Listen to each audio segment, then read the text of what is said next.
یہ جو موضوع ہے کہ زمین کے حقیقی وارث کون، اس کی ایک اہمیت ہے۔ اہمیت یہ ہے کہ اس وقت زمین کے وارث کون ہیں، آیا وہ حقیقی وارث ہیں یا وہ قبضہ گروپ ہے جنہوں نے پورے گلوب پر قبضہ کر کے رکھا ہوا ہے۔ اس تناظر میں ہم قرآن مجید سے یہ بات سمجھنے کی کوشش کر رہے ہیں کہ اللہ کی نظر میں دنیا کے خاتمے سے پہلے کل روح ارضی کے جو وارث ہیں وہ کون لوگ ہیں۔ تو یہ سورہ انبیاء کے آخری رکوع کی آیات ہیں جو میں نے آپ کے سامنے تلاوت کی ہیں، اور ان کا محل و مقام اگر سورہ انبیاء کو سامنے نہ رکھا جائے تو صحیح طرح سے بات سمجھ میں نہیں آتی۔ اس کے شروع میں ایک بحث ہے، اور وہ بحث یہ ہے کہ مشرکین مکہ یہ کہتے ہیں کہ یہ محمد الرسول اللہ صلی اللہ علیہ وسلم ایک عام انسان ہیں، جادوگر ہیں، آپ لوگ افتاتون السحر وانتم تبصرون، دیکھتے بالتے جادو کے پیچھے جاؤ گے۔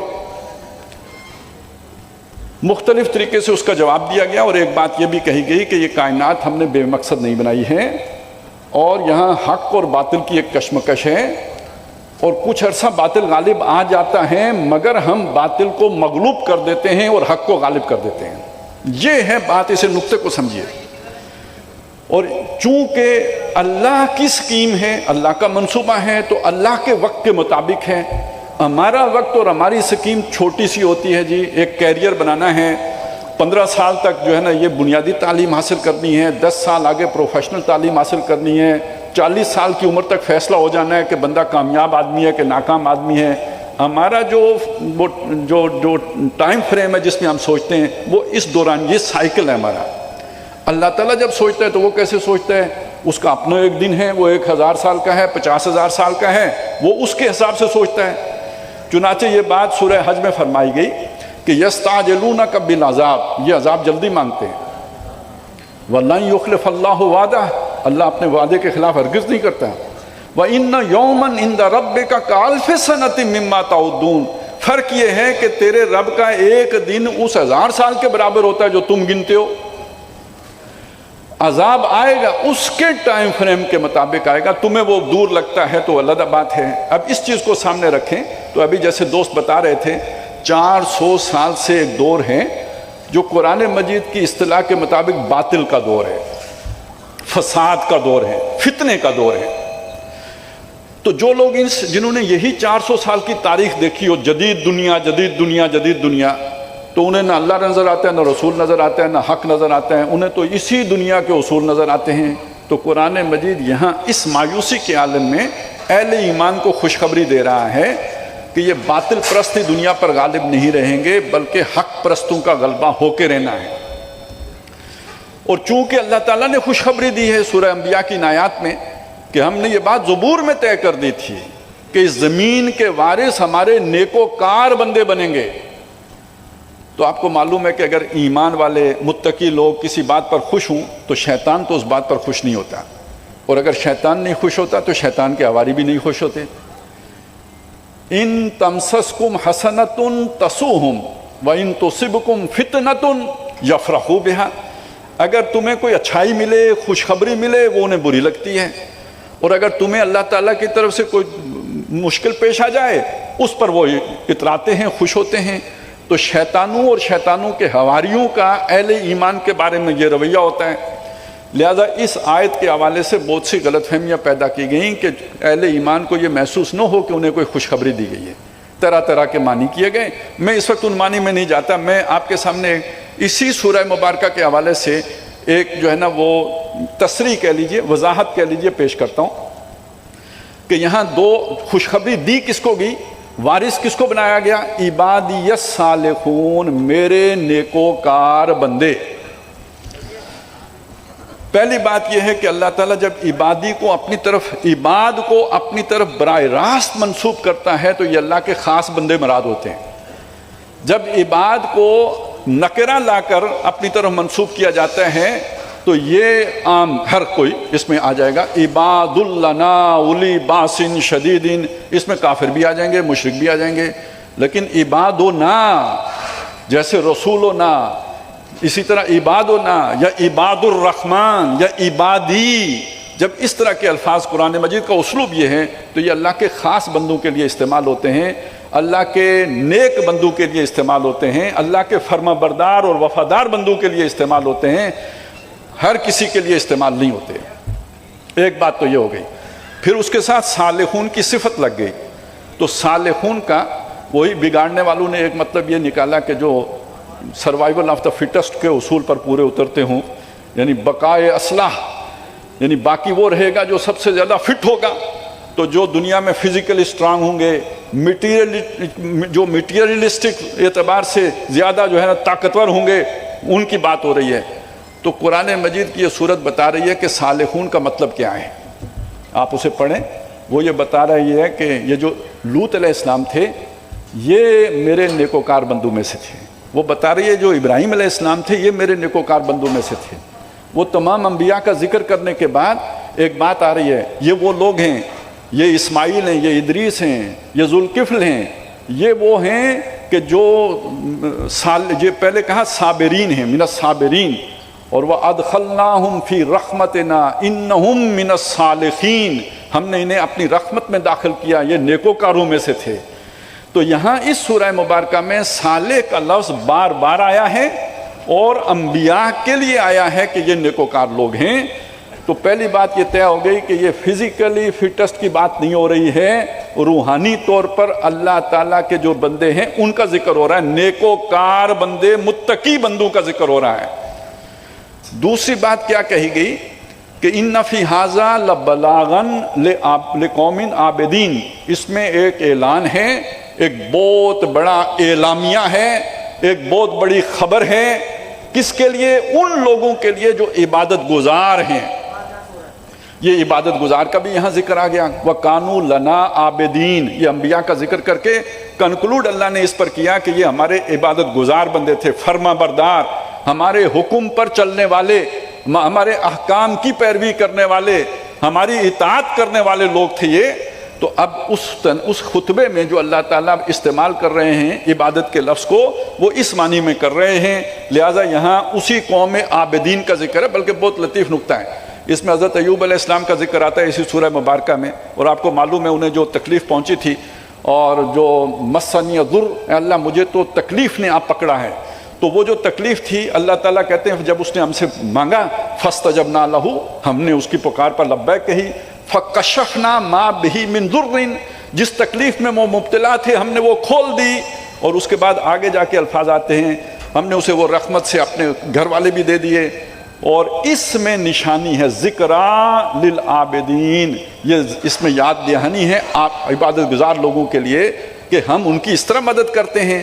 اب اس کو یہاں سے اٹھائیے نا، یہ جو جس طرح مدد کی حضرت ایوب کی علیہ السلام کی، اسی طرح آج ہماری امت محمد الرسول اللہ کے نام لیوا تکلیف میں ہیں یا نہیں ہیں، اذیت میں ہیں یا نہیں ہیں، اس سے شدید ترین تکالیف سے گزر رہے ہیں یا نہیں گزر رہے ہیں، پکار رہے ہیں اللہ کو یا نہیں پکار رہے ہیں،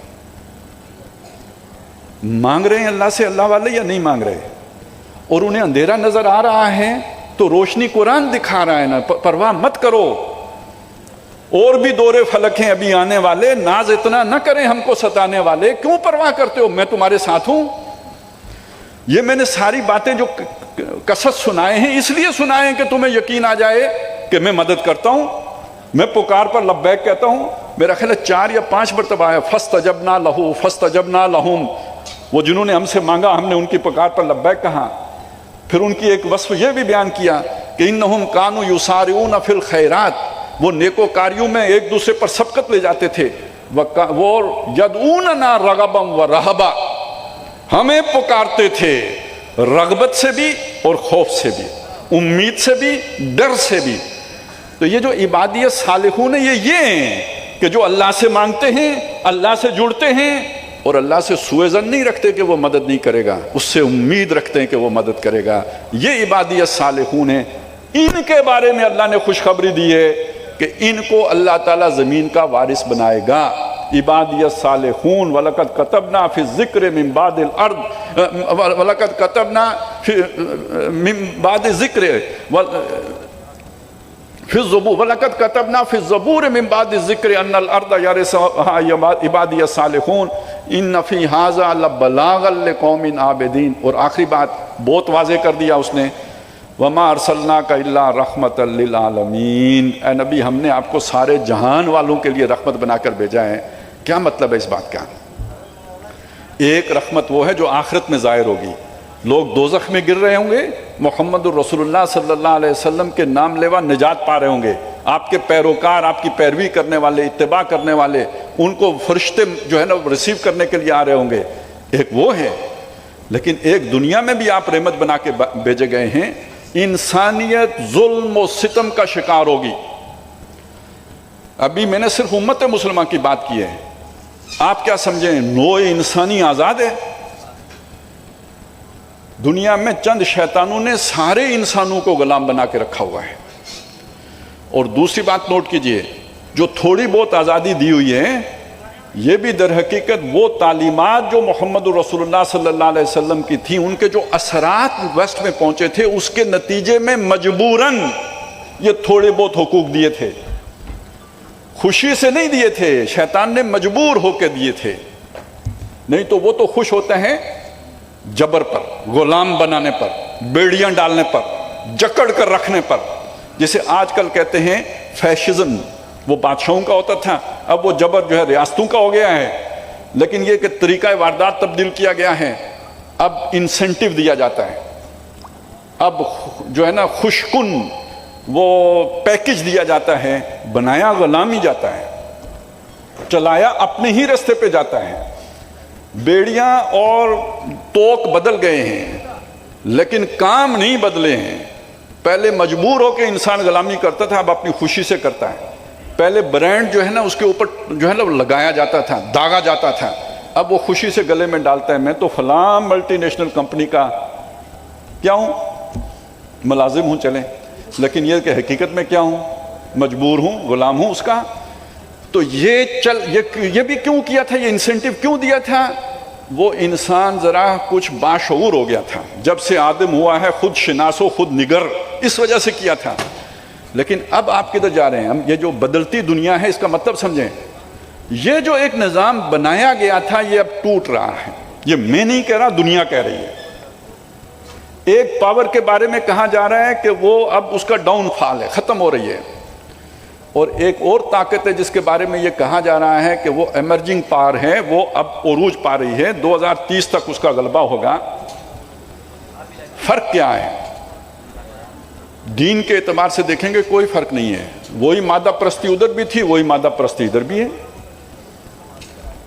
نمبر دو، دنیا کے اعتبار سے بھی دیکھیں گے تو کوئی بڑا فرق نہیں ہے، مادہ پرستی ہی نہیں ہے، وہی سرمایہ داریت ادھر بھی تھی، وہی سرمایہ داریت ادھر بھی ہے۔ ایک اور اعتبار سے دیکھیں، انسان جو خود بھی ترقی کرتا ہے نا، اس کے بارے میں یہ بات کہی گئی ہے، یہ جو ڈائلیکٹیکل میٹیریلزم کا فلسفہ ہے کہ ایک تھیسس آتا ہے، پھر اس کا اینٹی تھیسس آتا ہے، پھر ان کا ٹکراؤ ہوتا ہے تو ایک بھلائی باقی رہ جاتی ہے، سنتھیسس ہو جاتا ہے، برائی ختم ہو جاتی ہے، دو بھلائیاں جمع ہو کے ایک نئی شے بن جاتی ہے۔ اور اس کی مثال اسکینڈینیوین کنٹریز کو دی جاتی ہے کہ جیسے ایک کیپٹلسٹک سوسائٹی تھی، مقابلے میں ایک کمیونزم آ گیا، پھر ان کا جو ہے نا وہ دونوں کا جوڑ کر تو وہ نظام بنا جو اسکینڈینیویا میں ریاست ماں جیسی بن گئی۔ ایک یہ تصور رہا ہے دنیا میں۔ اب کیا ہونے جا رہا ہے؟ اب پچھلے دو نظاموں کی برائیاں اگلے نظام میں جمع کی جا رہی ہیں۔ یہ جو ویسٹرن سسٹم تھا اس کے اندر جو خرابی تھی وہ کیپٹلزم تھا، اور یہ جو کمیونزم تھا اس کے اندر جو خرابی تھی وہ ون پارٹی ڈکٹیٹرشپ تھی، وہی فسطائیت۔ اب جو نظام بننے جا رہا ہے، سرمایہ دار کو راس آ گیا ہے، سرمایہ دار کو پسند آ گیا ہے، اسے اچھا لگ گیا ہے، یہ جو جسے ہم چائنا ماڈل کہتے ہیں، کہ اس میں دو برائیاں کون سی جمع ہو گئیں، وہ کیپٹلزم جو ویسٹ میں تھا اور کمیونزم کی ون پارٹی ڈکٹیٹرشپ، ان دو کے مرجنگ سے سرمایہ دار کی عیاشی، ترقی۔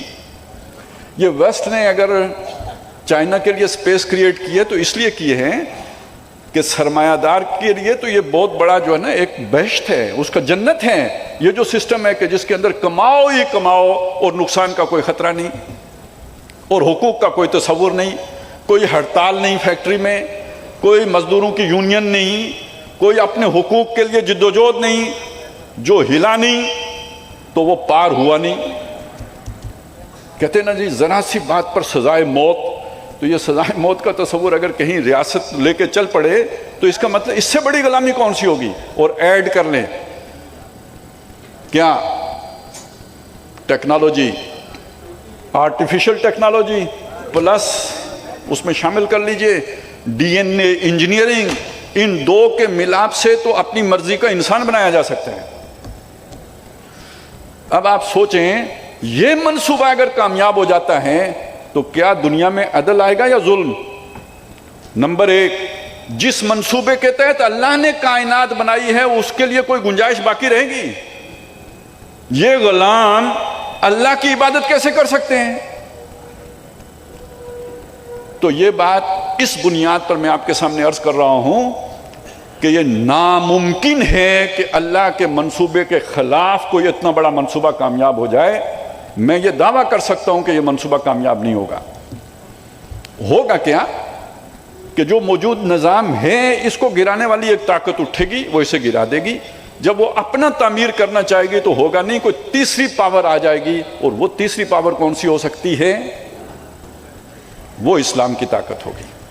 یہاں پہ لے آئیے، جو اللہ تعالیٰ کی طرف سے مسلمانوں کی مدد ہوگی، سب سے پہلے انہیں ایک لیڈر ملیں گے حضرت مہدی کی صورت میں، انہیں مزید تقویت ملے گی حضرت مسیح علیہ السلام کی صورت میں، اور پھر اللہ تعالیٰ کی براہ راست مداخلت، جو یاجوج و ماجوج کو جس طرح مارا جائے گا وہ تو حضرت مسیح بھی اس سے لا تعلق ہو جائیں گے، وہ تو اللہ تعالیٰ کی خاص نصرت سے ہوگا، اور نتیجتاً پوری دنیا پر محمد الرسول اللہ صلی اللہ علیہ وسلم کا جو نظام ہے، انسانیت کی جس میں فلاح ہے، انسانیت کے لیے جو نظام رحمت ہے، اور جو دنیا میں اللہ نے محمد الرسول اللہ کو رحمت بنا کر بھیجا ہے، اس کا جو مظہر ہے یہ دنیا میں جاری و ساری ہو جائے گا۔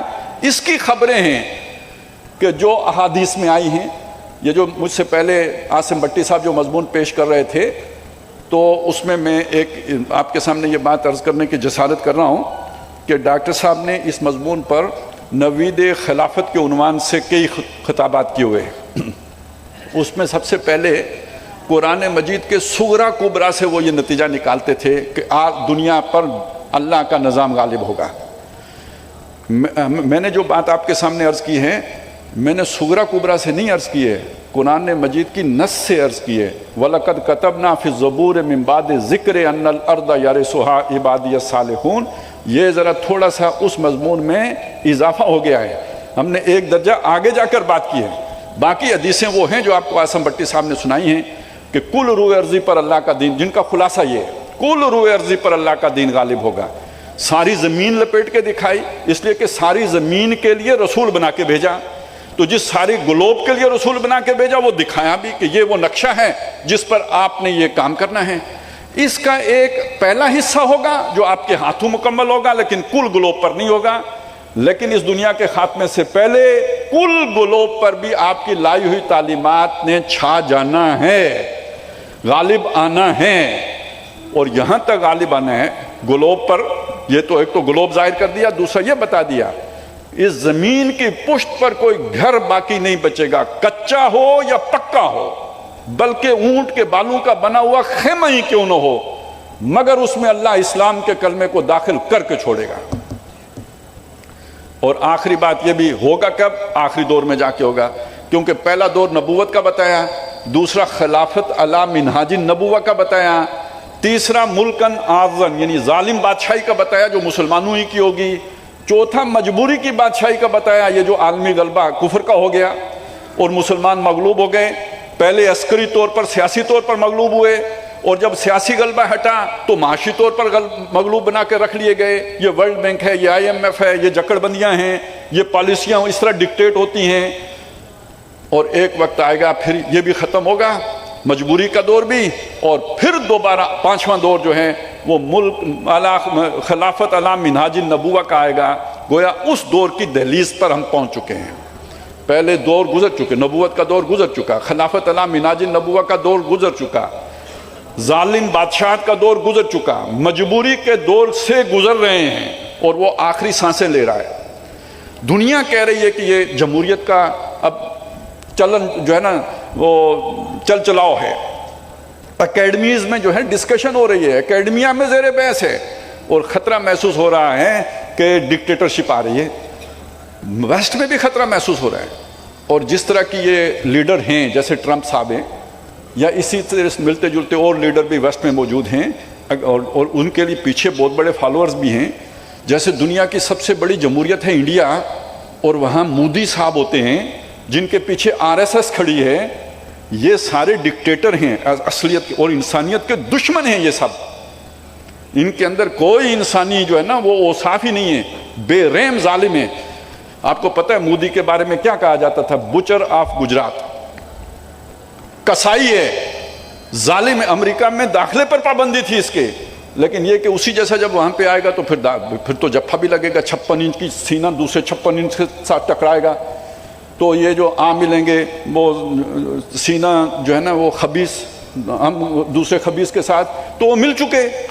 تو وہ اس طرح دنیا جا رہی ہے اسی فیشزم کی طرف، لیکن یہ کہ یہ کامیاب نہیں ہوگا شیطان ان لوگوں کو اپنے اس ٹولے کے ساتھ، بلکہ یہ کہ اللہ تعالیٰ انسانوں کو پر مہربان ہوں گے، رحمت فرمائیں گے، اور اس رحمت کا مظہر محمد الرسول اللہ صلی اللہ علیہ وسلم کا لایا ہوا نظام ہے، اور اس کی برکت سے پوری دنیا جو ہے وہ جگمگا اٹھے گی۔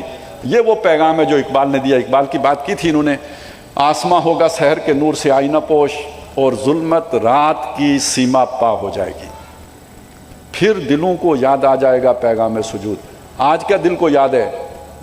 پیسہ، نوکری، کیریئر، کوالٹی لائف، دنیا کو جنت بنانا، یہاں کی لگزوریس لائف کے پیچھے بھاگنا۔ آج دل ادھر الجھا ہوا ہے، اس دل کو پھر سجدے کی لذت یاد آ جائے گی، پھر اللہ یاد آ جائے گا، اور پھر جبیں خاک حرم سے آشنا ہو جائے گی۔ آنکھ جو کچھ دیکھتی ہے لب پہ آ سکتا نہیں، لوگ کہیں گے الو ہے، بیوقوف ہے، کیا باتیں کرتا ہے، مجذوب ہو گیا ہے، دیوانہ ہے، دیوانے کی بڑھ ہے جو کہہ رہا ہے، سمجھاؤں تو کیسے سمجھاؤں؟ یہ گئے گزرے مسلمان دنیا کے حکمران بن جائیں گے۔ آنکھ جو کچھ دیکھتی ہے لب پہ آ سکتا نہیں، میں وہ حیرت ہوں کہ دنیا کیا سے کیا ہو جائے گی۔ آپ کو تو کم از کم حیرت میں نہیں ڈوبنا چاہیے۔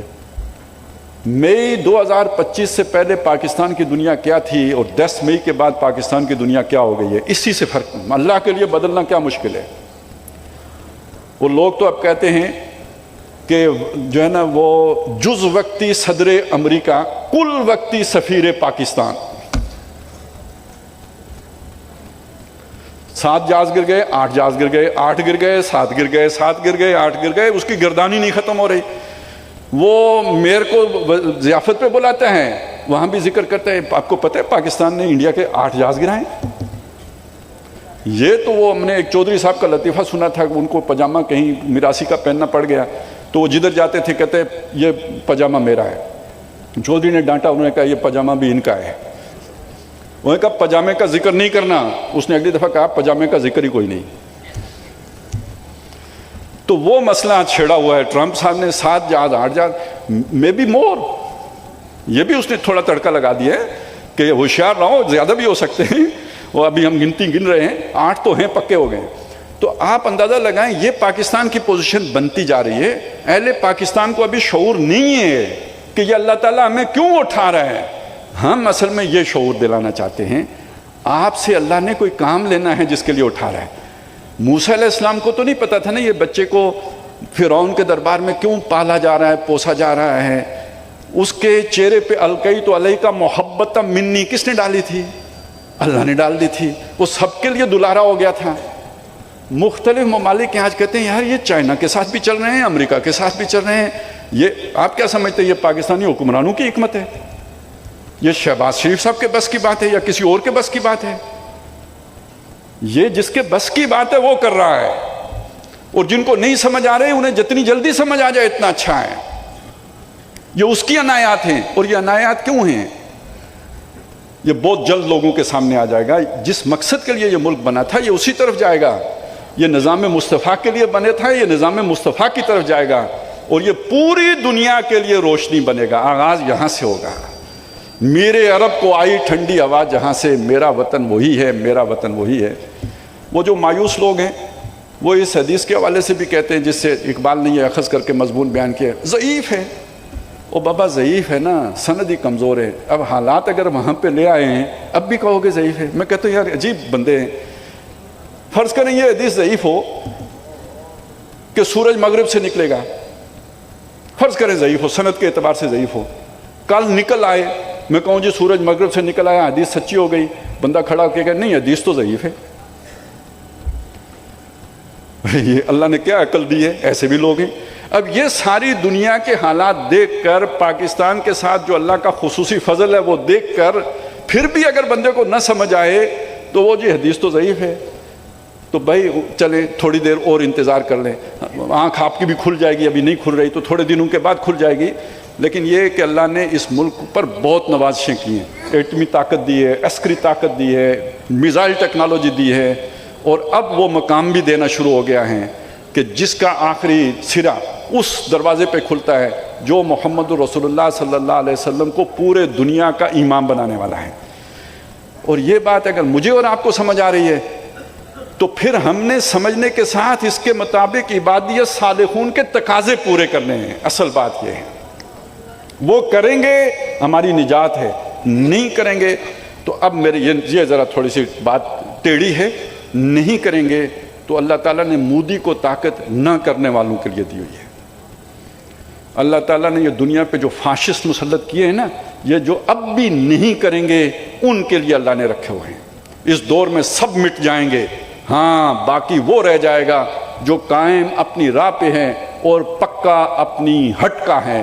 یہ پکا اپنی ہٹ کا ہے، یہ ہے عبادیت صالحون۔ اللہ کی فرمان برداری نہیں چھوڑوں گا، اللہ کے احکام سے ہٹ کر نہیں چلوں گا۔